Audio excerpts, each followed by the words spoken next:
Welcome back. We're getting a lot of feedback over our question to you tonight about the move by the government to ban sale of alcohol in eateries and bars countrywide. Now, while the decision to ban alcohol in eateries and bars was necessary as far as flattening the curve of COVID-19 is concerned, the president's directive is likely to have some serious and adverse socio-economic effects to revellers and bar owners.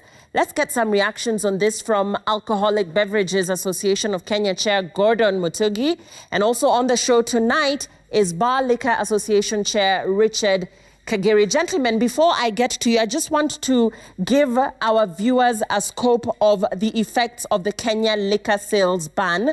And my director, Caro, if you will run those figures for me. Currently, 250,000 jobs are at risk. 250,000 jobs are at risk, and these are employees in this sector. It could be waiters, waitresses, cooks, chefs, bouncers, and cashiers, and what have you. We're looking at the possibility of people losing jobs, and even in the manufacturing sector as well, we're looking at likely job losses. We're also seeing EABL reporting 39% decline on net profit, meaning the manufacturer, the supplier, the distributor has essentially been affected. EABL sales have dropped to 74.9 billion from 82.5 billion in 2019. So that's a very, very big drop there in sales. And this, of course, coming after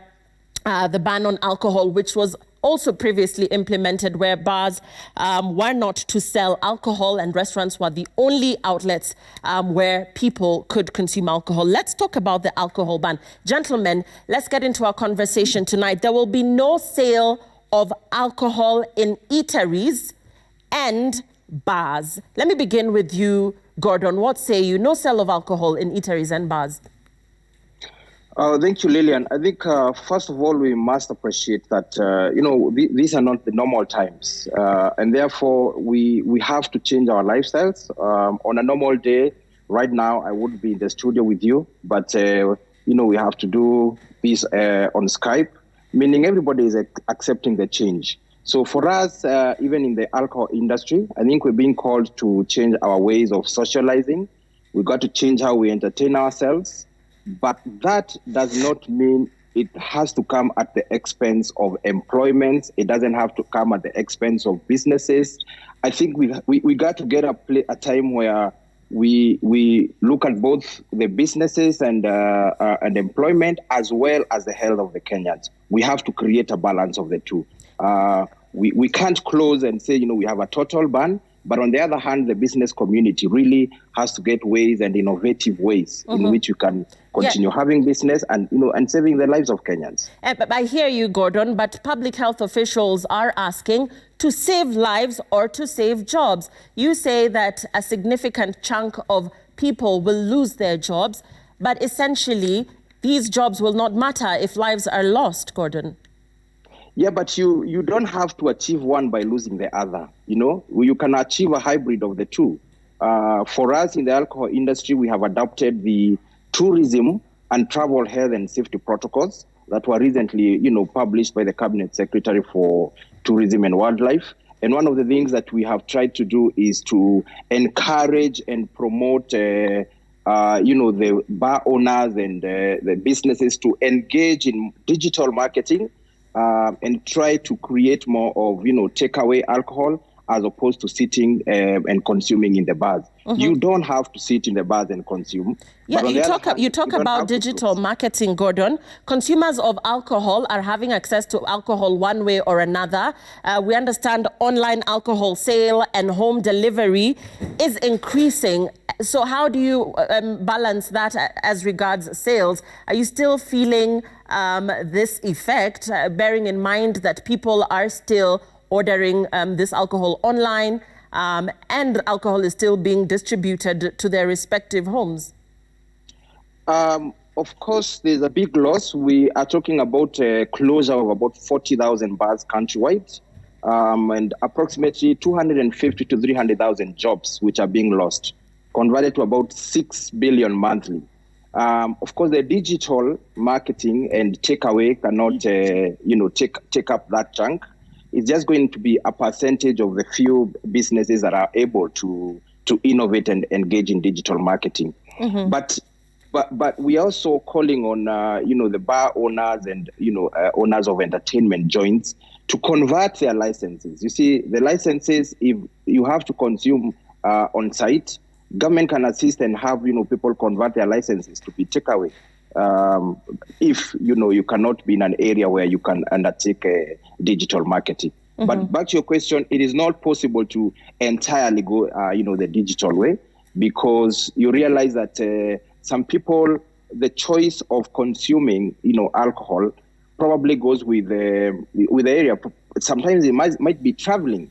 If you're traveling, going to Naivasha, going to Mombasa. So a lot of that business will be lost because people will now shift to consuming, in homes or in private areas. Mm-hmm. I'll be coming back to you very shortly, Gordon. To you, Kagiri, as a business owner, as a bar owner, and indeed as the chair of the Liquor Association, Bar and Liquor Association, what impact has this had on the people in the industry? I'm speaking about specific bar owners.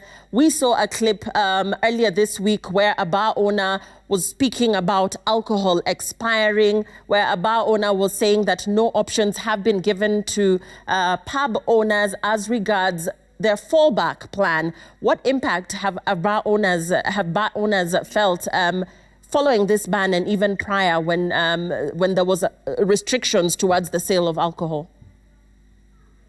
Actually, just to mention but a few, the losses and the implication is actually massive. Bar owners have lost their workers. The workers have lost jobs. Their stocks are about to expire in their respective bars, in the stores. And we also have rent arrears that accrue when the bars have been closed as well. And that one brings a plethora of cases when some bar owners have to be to either be removed from their premises. And we also have bank loans to sort. And also there are essential services that a bar owner also has as a parent. As a good parent, he has some essential services to offer. Now he has no income. And considering that the bars were closed abruptly, it means probably the bar owner had already stocked, and now the stocks, it doesn't have any other money. Uh-huh. And actually, also the workers that have lost their jobs have an avenue of also going to court. And when they go to court again, this bar owner will be subjected to court cases in the tribunals and also in the river courts. And let's talk about flouting of the rules. We know there's very strict regulations that have been put against flouting of this presidential directive. If bars flout the new regulations, they risk their licenses being stripped. They risk losing their licenses for good. And the owners will also face further legal repercussions. In terms of this, and just in line with the fact that a lot of bar owners are currently flouting these rules, we understand that there are bars that continue to operate even after this directive. What would be the impact to the economy and indeed to the business of alcohol when these licenses are withdrawn? Number one, the cases are isolated. They are isolated cases. And again, as we look into the issue of bars that will lose licenses, it is that person who offends the law, that who contravenes the law, is the person who is taken to court and action is taken against him. But now we've seen a blanket condemnation of the whole industry because of a few players who did not adhere to the guidelines. On the issue of permanent loss of licenses, I will not address myself to it because it is not supported by any legislation currently in force in the Republic of Kenya. But it has been used to try and tame those people who are actually going against the guidelines. But as per the provisions that are there in law, there is no provision where one is supposed to lose a license forever. Mm-hmm. In terms of EABL and indeed other manufacturers and distributors reporting loss in profit and decrease in sales, as an industry, what would be the way to fill this gap, the gap that is being experienced in the fact that people cannot have a drink in their usual local, in their usual restaurant of choice? How are you planning as bar owners to mitigate the effects of this ban as regards you running your businesses, making profits, taking money home? What's your fallback plan? Okay, as per the fallback plan, number one is that a bar owner has already lost his clients, and having lost his clients in two ways. Number one is that it is either the person who used to be a client has now known where else to get the drinks, either from the supermarkets or the liquor stores, and they are even cheaper at the liquor stores and the supermarkets. So it will be difficult for him again to come back to the bars. And again, number two is that once you close the legal outlet, you open an illegal outlet. So again, we are losing our clients to the illegal drinks that they are prepared in a substandard manner and which does not conform to any guidelines or legal ways of production. And therefore, there is much that needs to be done to make sure that this client who used to visit the bars will again find time. And there is also another problem that I've seen is that the consumption at home, or what we call takeaways. When you take away, where do you take that drink? If you cannot take it at home, because there is danger of also introducing our own children to drinking, and that is against the principle of positive drinking, and again against the law. Right. So therefore, we would want that beer should remain in bars. That is the only place where a customer can feel protected, enjoy his right, and then go home. Okay, and back to you, Gordon, as we take your closing remarks. Richard is arguing that the best outlet in terms of sale of alcohol is the bar, talking about underage drinking and children being exposed to alcohol because a lot of people are now drinking within their homes. The truth of the matter is that people were crowding bars. People were getting infected in these very same bars. So why you to dialogue with the concerned public health officials, with the government? What then would be the way forward? People are getting infected in bars. Bars are getting crowded. Bars are flouting the curfew rules. And ultimately, it has been a back and forth. We saw the same case in South Africa. They reopened bars and they went again and imposed the alcohol ban all over again because the numbers continue to spike. The truth is the numbers are continuing to spike. What is the way forward from your end? Yeah, I think first of all, Lilian, we have to be responsible. We don't advocate that we need to take bars to our houses because first of all, the children are now at home, persons under the age of 18, so we shouldn't expose them to alcohol. So I think the important thing right now is that the industry has to innovate or perish. We don't have to sit in bars to be entertained, but we can get private areas where people can entertain themselves. But we need government to support the industry. The licenses can be converted to be takeaway licenses. The industry and the bar owners need to be supported to embrace digital marketing. And most important is that we need the industry to be part of promoting responsible, consumption of alcohol at this time. The question of the relationship between, closing bars and the spread of COVID, first of all, there's no evidence right now that closure of bars and entertainment joints is reducing the spread of COVID. actually countries that have instituted strict measures on consumption of alcohol, such as India and South Africa, they're still experiencing very, very high numbers, with 40,000, 10,000 days on average. If you look across our neighbors, Uganda and Tanzania, Uganda, for example, has 3 times alcohol consumption than Kenya. Per capita consumption in Uganda is about 9.5 liters of pure alcohol per year. Kenya is 3.4. So Uganda consumes much, much, much more. They have 3 times the number of bars than we have in Kenya. They have a serious entertainment culture in Uganda as compared to Kenya. But they are about 3 or 4 deaths as of now. Kenya has over 20,000 positive cases. Uganda about 300 cases. So there's no relationship between alcohol consumption, the closure of bars, and the spread of COVID. Mm-hmm. So for us, what we would advocate and ask government to do is let us dialogue. As we said, it doesn't have to be one or the other. You can save lives and at the same time save businesses. If we look at the policies that we can put together, policies that we can institute, ways in which we can support bars to sell alcohol responsibly as a takeaway.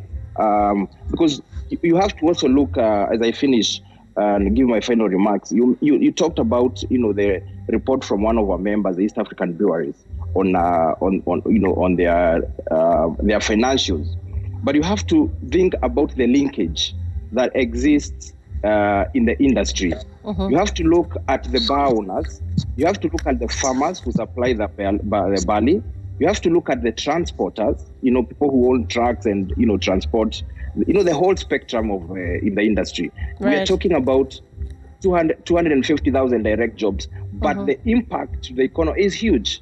So I think the conversation around the behavior change on consumption of alcohol will help even the bar owners. If people don't go and sit in the bars and misbehave, government will see no need, to curtail the industry. Right. So there's a behavior change from the consumers, the bar owners, and even us as the manufacturers to promote responsible consumption. Indeed, need for behavior change. And gentlemen, I thank you so much for your time.